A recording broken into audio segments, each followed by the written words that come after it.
जहां आजमगढ़ का शानदार इतिहास है, समाजवादी आंदोलन का एक शानदार गौरवशाली इतिहास है। आरडी बाबूजी चर्चा कर रहे थे कि पहले चुनाव में जब कांग्रेस पार्टी के अलावा देश में बहुत कम लोगों को जनाधार मिलता था, उस समय भी आजमगढ़ के लोग समाजवादी रंग में रंगे हुए थे। ये समाजवादियों का गौरव है। ऐसे शानदार क्षेत्र में जहां के बारे में चौधरी साहब ने कहा वो बात पर छोड़ दूंगा, आजमगढ़ नहीं छोड़ूंगा, जहां के लिए सदैव नेताजी ने हमेशा कहा कि काबा मेरा दिल तो आजमगढ़ मेरी धड़कन है। हमारे राष्ट्रीय अध्यक्ष आदरणीय अखिलेश यादव जी ने हमेशा आजमगढ़ को अपना दूसरा घर माना हो। ऐसे शानदार क्षेत्र में मुझ जैसे छोटे कार्यकर्ता को अगर पार्टी ने चुनाव लड़ने का मौका दिया है तो मैं समझता हूं कहीं ना कहीं ये मेरे लिए बहुत गौरव की बात है। मेरे आज इस मौके पर मैं आप सबसे अपील और प्रार्थना करूंगा। मैं माफी चाहता हूं आदरणीय जमाली साहब, आप ही ने लिखा था संबोधन और आप ही का नाम था नहीं। हमने जमाली साहब का ही पर्चा पढ़ लिया। भैया भैया भैया तो जहां इतना शानदार क्षेत्र हो, उस क्षेत्र का जो उम्मीदवार आप सबने मुझे बनवाया है, राष्ट्रीय अध्यक्ष जी ने भेजा है, तो मैं समझता हूं मेरे आजमगढ़ के लोगों कहीं ना कहीं मेरे ऊपर भी बहुत बड़ी जिम्मेदारी आप सबने डाल दी है।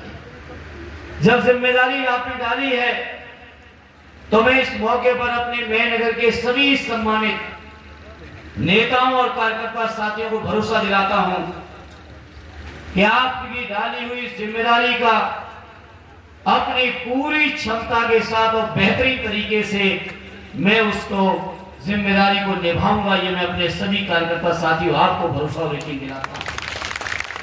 मेरे आजमगढ़ के साथियों कोई मामूली रिश्ता नहीं रहा है। समाजवादियों का, सदैव नेताजी का, आदरणीय अखिलेश यादव जी का ये रिश्ते में मुझे याद है जब मैं आदरणीय नेताजी के पास स्कूल में पढ़ता था और लखनऊ की कोठी पे रहता था, तो उस कोठी पे अक्सर स्वर्गीय ईश्वर जी और बाबू बलराम यादव जी अक्सर आया करते थे। और जब वो आप लोग आते थे तो नेताजी जो आजमगढ़ के लिए नेताजी के दिल में जो सम्मान था वो मैं शब्दों में बयां आपके बीच नहीं कर सकता। जिस आजमगढ़ के लोगों के नेता ऊपर नेताजी को यकीन रहा कि जब जब कोई बड़ी राजनीतिक चुनौती नेताजी के सामने पेश की विपक्ष के लोगों ने, तो नेताजी ने हमेशा आजमगढ़ की ये जनता की ओर रुख किया और आजमगढ़ की जनता ने हमेशा नेताजी के झंडे को बुलंद करने का काम किया। ये रिश्ता है मेरे आजमगढ़ के भाइयों आप लोगों के बीच। जहां आदरणीय बलराम बाबूजी बैठे, स्वर्गीय ईश्वर जी रहे, जहां तमाम समाजवादी लोग रहे, स्वर्गीय चंद्रजीत जी से लेके स्वर्गीय राम नरेश जी तक, स्वर्गीय राम बच्चन जी से लेके तमाम समाजवादियों का ये गढ़ रहा। तो मैं आजमगढ़ के अपने कार्यकर्ता साथियों आपके बीच कहना चाहता हूं, जहां इतने महान समाजवादियों के क्षेत्र के बीच मुझे आपकी सेवा का अवसर पार्टी ने दिया है, वहीं मैं आपको यकीन और भरोसा दिलाता हूं कि जो आजमगढ़ की विकास और तरक्की की बुनियाद सदैव नेताजी ने रखी, माननीय अखिलेश यादव जी ने आगे बढ़ाई, उसको और इमारत के तौर पे बढ़ाने का काम पूरा प्रयास करता रहूंगा। ये मैं अपने सभी साथियों को भरोसा दिलाता हूं।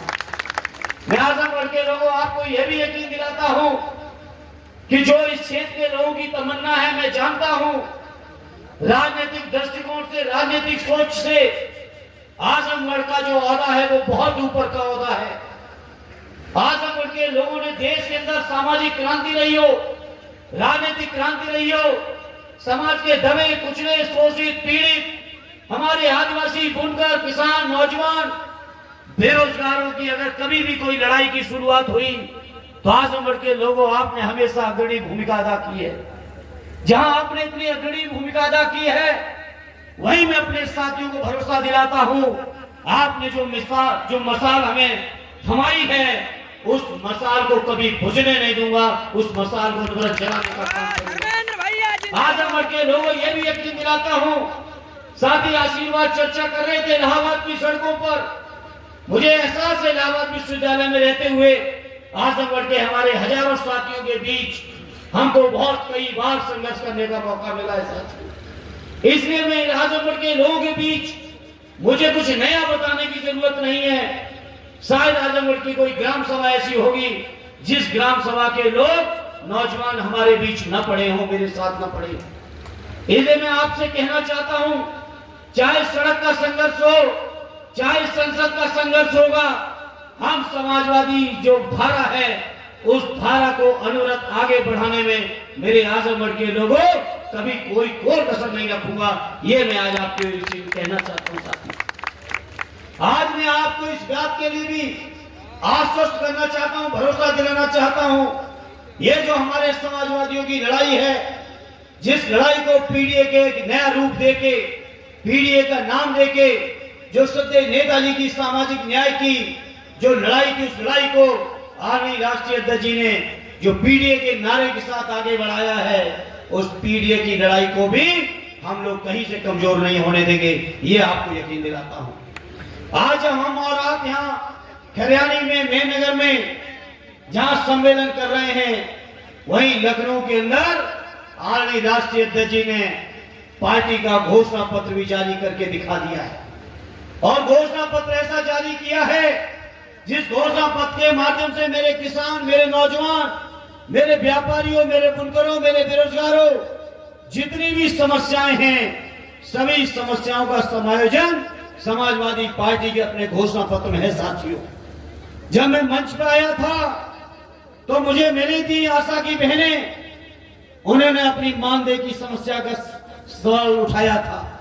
मैं उन बहनों को भरोसा दिलाता हूं, चाहे आशा की मानदेय बहनें हो हमारी, चाहे हमारे बेरोजगार नौजवान हो, चाहे हमारे अग्निवीर के नौजवान हो, चाहे जो नौकरी के लिए जो परीक्षा लीक करके जो नौकरियां रद्द हो रही हैं, इन सभी समस्याओं के लिए समाजवादी पार्टी का जो घोषणा पत्र है, उस घोषणा पत्र में आदरणीय अखिलेश यादव जी ने वादे किए हैं। इसी आज इस मौके पर आपसे कहूंगा, जहां हमारे आपके नेता आदरणीय अखिलेश यादव जी चिंतित हैं इस बात के लिए कैसे हमारे किसानों की आमदनी दूनी हो, कैसे हमारे किसानों को ऐसा समर्थन मूल्य मिले, और समर्थन मूल्य कोई घोषणा करने मात्र से नहीं, बल्कि देश की संसद में कानून पारित हो कि हर हाल में किसानों की लागत का 1.5 गुना समर्थन मूल्य होगा, ऐसा इंतजाम करने के प्रयास हमारे राष्ट्रीय अध्यक्ष जी करेंगे साथियों।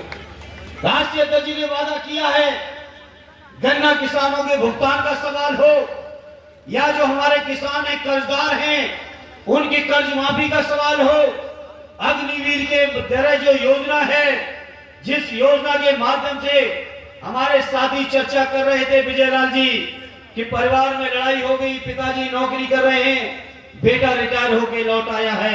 ये देश की विडंबना है कि बीजेपी की सरकार ने ऐसे कानून बना दिए हैं कि 22 और 24 और 25 साल में ही नौजवान रिटायर होकर घर लौट आएंगे। ऐसे नौजवानों को मैं अपनी पार्टी की ओर से आश्वस्त करता हूं, दिल्ली में जब समाजवादियों के सहयोग की सरकार होगी तो अग्निवीर का ये जो वर्तमान योजना है, इसको निरस्त करके फौजी भाइयों की जो पहले वाली भर्ती थी, उसी भर्ती को आगे बढ़ाने का काम करेंगे। साथियों, ये भी भरोसा दिलाना चाहता हूं, पार्टी के घोषणा पत्र की बुनियाद पर आदरणीय अखिलेश यादव जी के माध्यम से ये भी आपको भरोसा दिलाना चाहता हूं, जो हमारे सरकारी कर्मचारी हैं, जो हमारे सरकारी शिक्षक हैं, टीचर हैं, इनको जो पुरानी पेंशन की जो मांग चल रही है, उस मांग को भी पूरा करने का वादा समाजवादी पार्टी ने अपने घोषणा पत्र में कर दिया है। लंबा घोषणा पत्र है और आप सब जानते हैं, मेहनगर के लोग, आजमगढ़ के लोग, समाजवादी पार्टी जब अपना घोषणा पत्र जारी करती है तो वो घोषणा पत्र केवल घोषणाओं तक नहीं रहता है, बल्कि समाजवादी पार्टी अपनी नीतियों और कार्यक्रम के माध्यम से घोषणा पत्र छोटा पड़ जाता है और सरकार की उपलब्धियां हमारी बड़ी हो जाया करती हैं। सारे के सारे वादों को पूरा कराने का काम हम लोग करेंगे, ये आपको भरोसा और यकीन दिलाते हैं।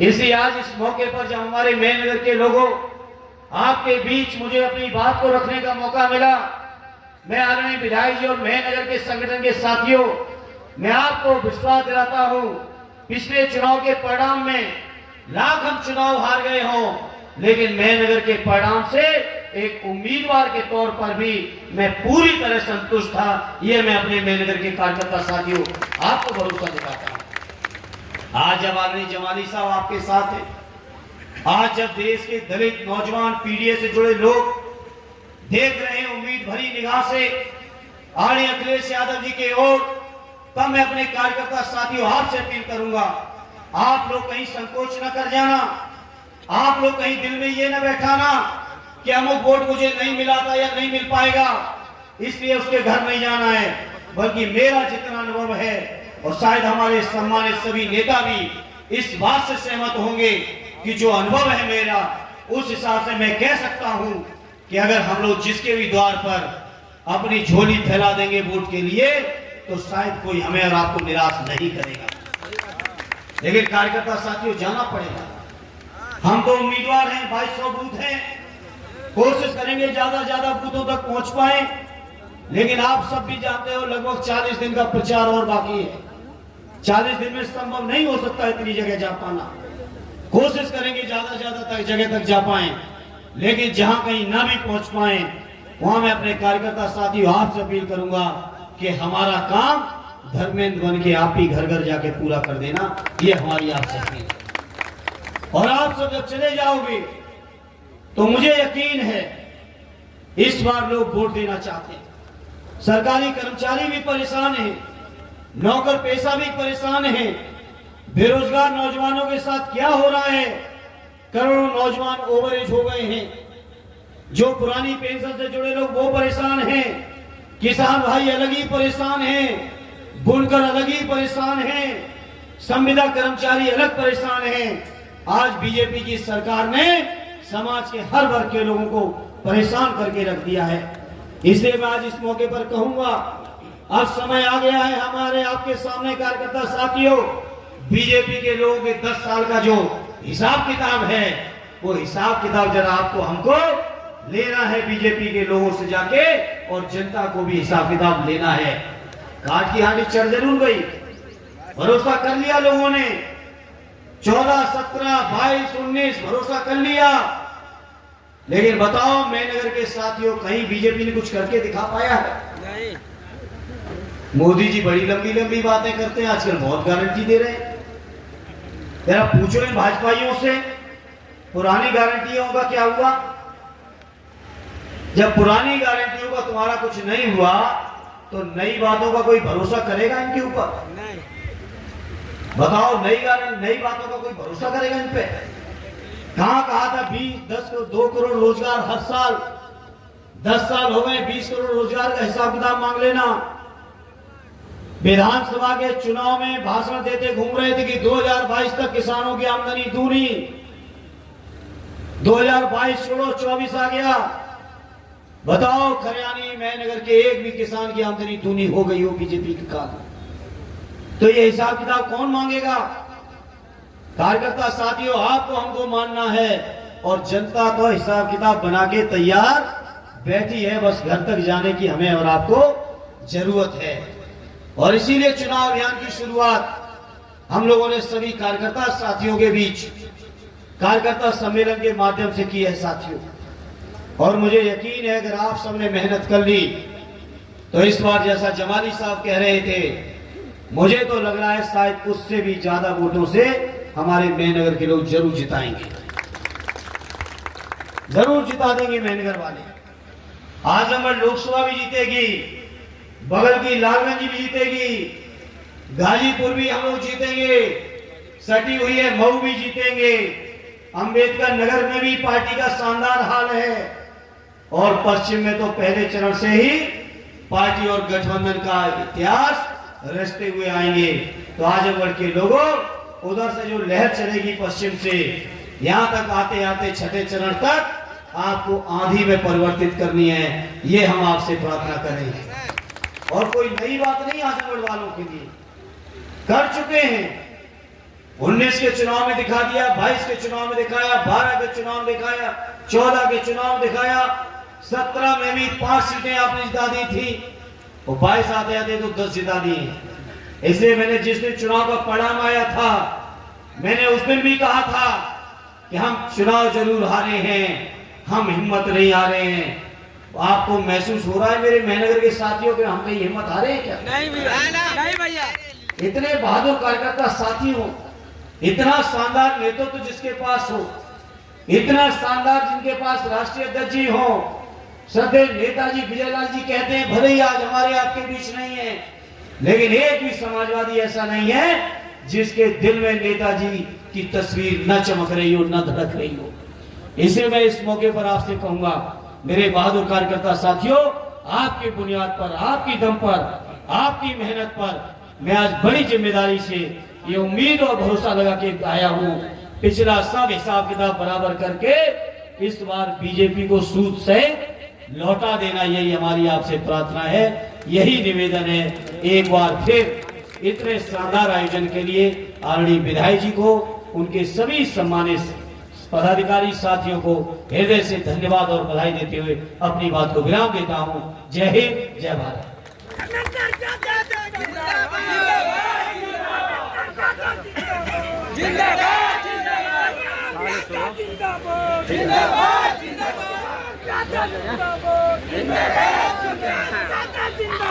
जिंदाबाद।